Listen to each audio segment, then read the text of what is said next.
ஒரு அரசனிடம் ஒரு அறிவாளி சவால் விட்டார். என் வேலைக்காரன் பெருந்தீனிக்காரனாக இருக்கிறான். அவனை எப்படியாவது மாற்றிவிட வேண்டும் என எண்ணுகிறேன். 1 மாதம் அவனை வைத்திருந்து ஊட்டச்சத்து மிக்க உணவுகளை அளிக்க வேண்டும். ஆனால் 1 கிலோ எடை கூடவோ குறையவோ கூடாது என்று கூறினார்.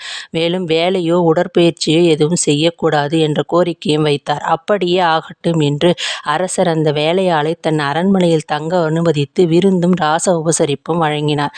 மாத கடைசியில் அதேபோல் எடை கூடுதலாகவோ குறைவாகவோ ஆகவில்லை.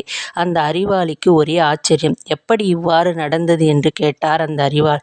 அதற்கு அரசர், அது ஒன்றும் பெரிய விஷயமில்லை. இரவு படுக்கும் அறையின் பக்கத்தில் சிங்கத்தை பூட்டி வைத்து விட்டேன். கூண்டு கூட உடையும் அளவுக்கு பலவீனமானது என்று கூறிவிட்டேன் என்று பதிலளித்தார்.